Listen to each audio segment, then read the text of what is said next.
Labas vakaras visiems prisijungusiems prie tiesioginės transliacijos.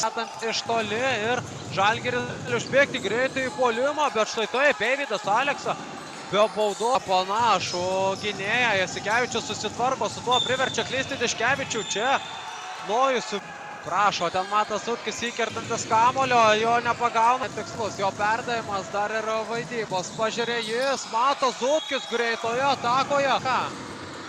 Jasikevičius nemeta iš toli, Titas Lavrinovičius visiškai laisvas ir techniškai užsibaigė iš po krepšio. Čia aktyviai dalinasi kamuoliu žalgiriečiai ir štai taip Nerio Antalgijos įsteigtus prizus bei taip palepinti save, o čia save lepina jo leidžia rungtynių arbitrai.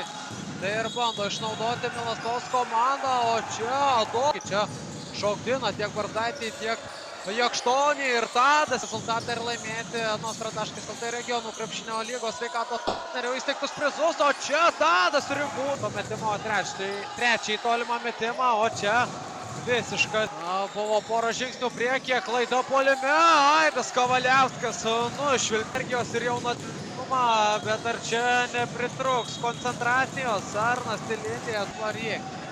Padidinti Matas Sutkis, užsitaiso iš toli. Eikti tolimą metimą, to padaryti nepavyksta. Čia itin geras Martyno Bardaičio peršo pražangos. Anot jo Titas Lavrinovičius ten prasižengia, o čia Joris Sinica. 15 taškų, iš toli atakuoja net 45,4% tikslumu. Iš toli pamuša kamuolį, čia Adomui Ribeliui ir 3 balus.